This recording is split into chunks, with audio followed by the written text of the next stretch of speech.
Halo, selamat sore pemirsa. Tadi Anda telah menyaksikan berita pilihan Anies Sore yang akan menemani Anda selama 2 jam ke depan bersama saya Anissa Dasuki. Dan saya Aprilia Putri. Pemirsa, kita awali News Sore hari ini dengan informasi penahanan Joko Chandra dan mantan perwira tinggi kepolisian Brigjen Prasetyo Utomo. Keduanya kini telah ditahan di rutan Bareskrim Polri.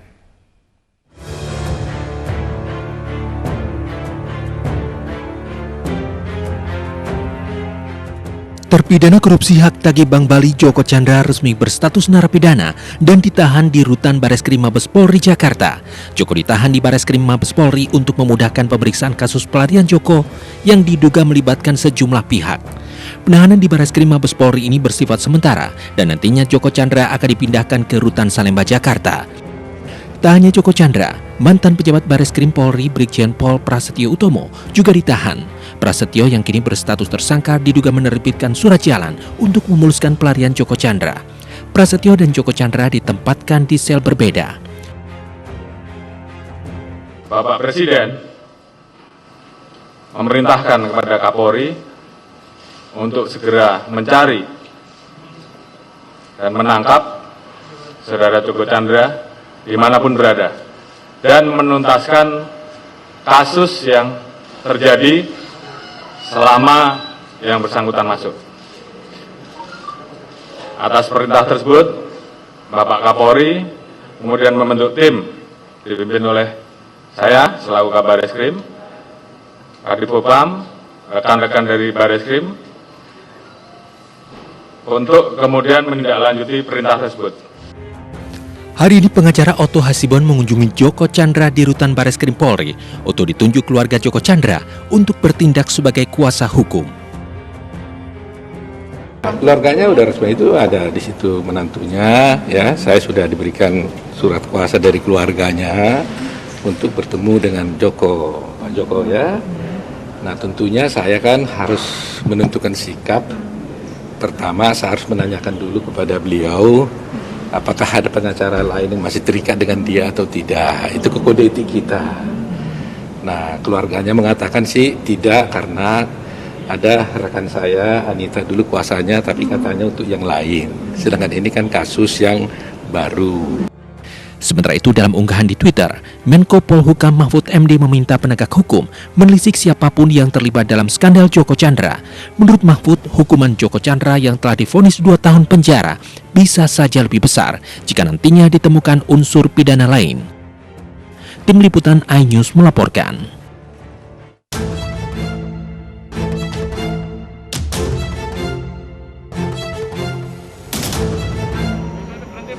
Buronan kasus korupsi perkara sesi Bank Bali Joko Chandra ditangkap polisi. Penangkapan dipimpin langsung oleh Kabareskrim Polri Komjen Pol Listio Sigit Prabowo yang bekerjasama dengan kepolisian Malaysia. Joko Chandra ditangkap di Kuala Lumpur, Malaysia setelah 11 tahun buron. Dengan pengolahan ketat, Joko Chandra dibawa ke Mabes Polri untuk diperiksa lebih lanjut. Kondisi kesehatan Joko Chandra juga diperiksa untuk memastikan saat diperiksa Joko Chandra dalam keadaan sehat. Joko Chandra benar-benar membuat geger negeri ini. Buron selama 11 tahun, tapi bulan lalu bisa melenggang bebas di tanah air.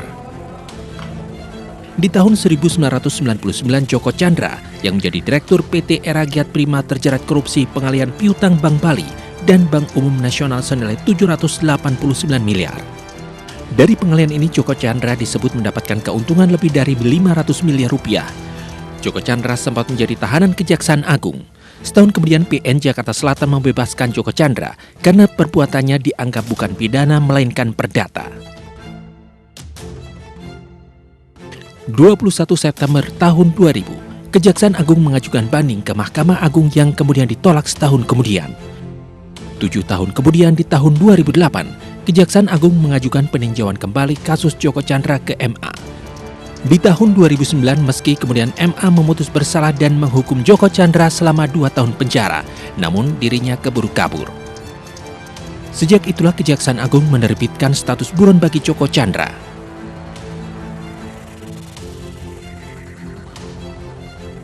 Tahun 2015 diketahui Joko Chandra berada di Papua Nugini. Kasus Joko Chandra terkuak kembali setelah ditemukan KTP yang baru dibuat atas nama Joko Sugiarto Chandra. Di bulan Juni 2020, ia sempat mengajukan peninjauan kembali terhadap kasusnya, namun ditolak karena tidak memenuhi syarat formil yang tertuang dalam surat edaran Mahkamah Agung. Tim Liputan iNews melaporkan. Pemirsa, artis FTV Ike Mukti disomasi pemerintah Provinsi DKI Jakarta terkait isu proyek dari DKI Jakarta dan syarat hapus foto bersama Presiden Joko Widodo di akun Instagramnya. Terkait hal itu, agensi minta maaf dan menyebut bahwa Ike Mukti tidak salah.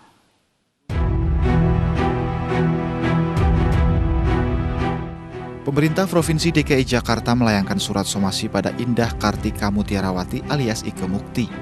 Hal ini berawal dari unggahan Instagram Ike yang menyatakan proyek di Pemprov DKI Jakarta memberi syarat harus menghapus fotonya bersama Presiden Joko Widodo. Pemprov DKI Jakarta menilai unggahan Ike pada Kamis 30 Juli itu tidak benar.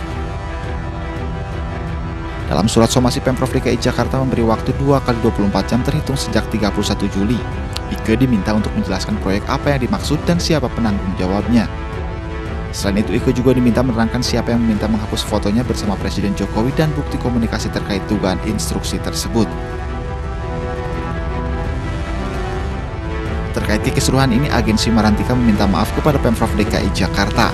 Dalam akun Instagramnya, agensi Marantika menjelaskan permasalahan ini dimulai saat mereka dihubungi untuk sebuah proyek film dan meminta Ike Mukti untuk ikut audisi.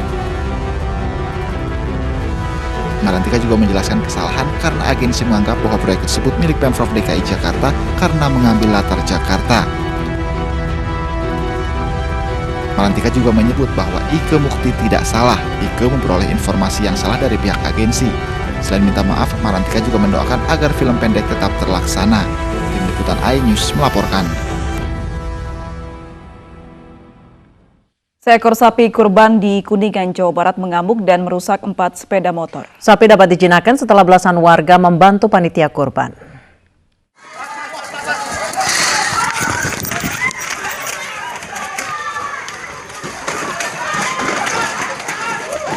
Beginilah detik-detik seekor sapi kurban yang akan disembelih mengamuk dan merusak sejumlah kendaraan yang diparkir di depan salah satu masjid di Desa Bandorasa, Kulon Cilimus, Kuningan, Jawa Barat. Sapi yang sudah diikat dan siap disembelih tiba-tiba meronta dan mengamuk, serta menerjang sejumlah warga. Akibatnya 4 sepeda motor milik warga rusak parah. Sejumlah warga juga terluka. Beruntung insiden sapi mengamuk tidak mengakibatkan korban jiwa. Sapi akhirnya bisa dijinakkan setelah belasan warga berhasil menenangkan. 1 jam kemudian sapi disembelih di sekitar masjid. Dari Kuningan, Jawa Barat, Miftahudin iNews melaporkan.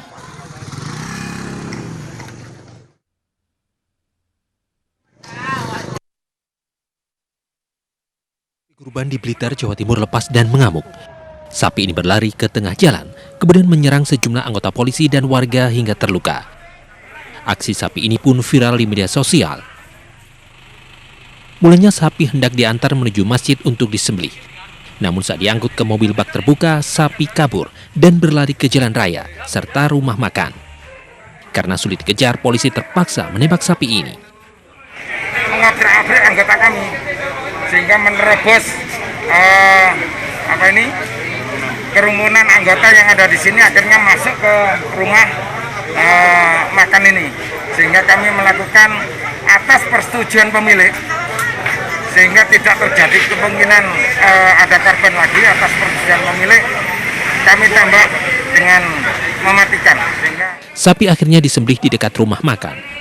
Pemilik sapi mengganti sapi yang telah disembelih dengan sapi baru untuk diserahkan ke panitia kurban. Dari Blitar, Jawa Timur, Robi Ridwan, iNews melaporkan.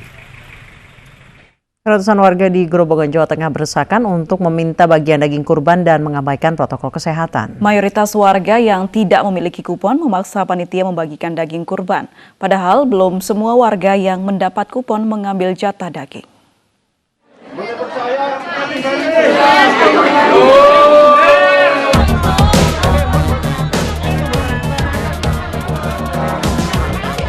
Hampir 500 warga berdesakan dan memaksa panitia untuk segera membagikan daging kurban. Padahal mayoritas warga dari luar Purwodadi Grobogan ini tidak memiliki kupon. Mereka merangsak maju ke pembatasan area yang telah dibuat panitia agar warga mematuhi protokol kesehatan. Namun warga yang berdesakan mengabaikan protokol kesehatan. Tadi yang punya KPR suruh lewat sini, dan sekarang kok malah suruh lewat sana. Depan masjid. Muter lagi nih. Dalam antrean ada beberapa warga yang memiliki kupon langsung memaksa masuk ke depan untuk mengambil jatah daging kurban. Sekali masuk hanya diperbolehkan 5 orang secara bergantian demi mematuhi aturan jaga jarak. Selain dibagikan ke warga yang memiliki kupon sebanyak 1.500 bungkus, daging sudah dibagikan ke panti asuhan dan pondok pesantren. Panitia sebenarnya menyediakan 200 bungkus daging kurban cadangan untuk warga yang tidak mendapat kupon. Namun baru akan dibagikan setelah warga yang memiliki kupon mengambil jatah mereka. Artinya itu akan diberikan di akhir kepanitiaan ini, atau di akhir pengelolaan daging hewan kurban ini. Kalau kita berikan di depan, khawatirnya nanti yang dapat kupon kesini kedelek sudah habis.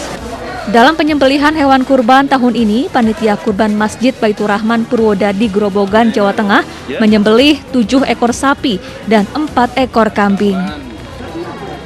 Dari Grobogan, Jawa Tengah, Rustaman Nusantara, iNews melaporkan. Penyembelihan hewan kurban di Masjid Istiqlal dan Masjid Cut Mutia Jakarta menerapkan protokol kesehatan yang ketat. Semua panitia kurban wajib di rapid test hingga pendistribusian daging kurban tanpa adanya antrean warga.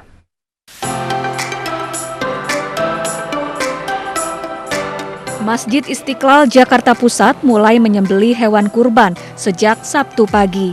Ada 35 hewan kurban, yaitu 20 sapi dan 15 kambing yang dibagikan dalam 7.500 kantung daging. Daging kurban didistribusikan kepada 113 lembaga dan kelompok masyarakat.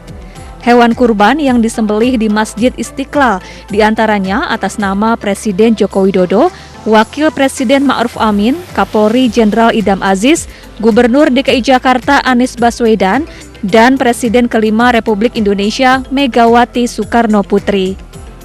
Proses penyembelihan hewan kurban menerapkan protokol kesehatan ketat. Di antaranya rapid test bagi seluruh panitia, jarak pemotongan, menggunakan masker dan penutup kepala bagi petugas jagal, hingga pembatasan jumlah petugas di rumah pemotongan hewan Istiqlal. Pembagian daging juga menggunakan plastik ramah lingkungan. Penyembelihan hewan kurban di Masjid Cut Mutia Jakarta juga menerapkan protokol kesehatan ketat. Warga dilarang menonton proses pemotongan hewan kurban. Pendistribusian hewan kurban juga diatur berdasarkan protokol kesehatan. Hal ini untuk menghindari antrean warga di area masjid.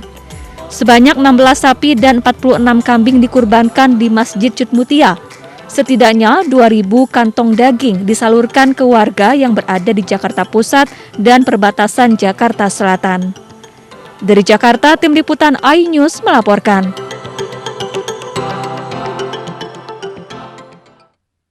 Pemirsa, berbagi kepada sesama menjadi makna yang dapat diambil pada Idul Adha tahun ini. Terlebih dampak wabah COVID-19 masih dirasakan masyarakat kurang mampu secara ekonomi. Kepedulian ini ditunjukkan MNC Peduli dengan menyalurkan hewan kurban melalui institusi kepolisian. Di Hari Raya Idul Adha 1441 Hijriah, MNC Peduli kembali menyalurkan hewan kurban ke institusi kepolisian. Sebagai salah satu institusi yang dekat dengan masyarakat, MNC Peduli menyalurkan masing-masing 1 ekor sapi ke Polda Metro Jaya, Polres Metro Jakarta Pusat, Polres Metro Jakarta Barat, dan Polres Metro Jakarta Selatan. Disalurkannya hewan kurban melalui jajaran Polda Metro Jaya ini diharapkan dapat membantu masyarakat merayakan Hari Raya Idul Adha di tengah pandemi COVID-19. Semoga aja apa yang kami salurkan melalui MNC Peduli diterima oleh mereka-mereka yang memang membutuhkannya dan orang yang tepat lah ya untuk menerima kurban ini. Kami sudah mengkompilir alamat-alamat yang memang akan berhak menerima hewan kurban tersebut dan kita akan mulai distribusi nanti untuk mereka-mereka yang berhak. Terima kasih sekali lagi untuk MNC. Jajaran kepolisian di Polda Metro Jaya ini pun menyatakan kesiapannya untuk menyalurkan hewan kurban kepada masyarakat yang membutuhkan dengan menerapkan protokol kesehatan yang ketat. Penyaluran hewan kurban ke Polres di jajaran Polda Metro Jaya ini telah menjadi agenda rutin MNC Peduli untuk berbagi kebahagiaan dan keceriaan di Hari Raya Idul Adha. Tim Liputan iNews melaporkan.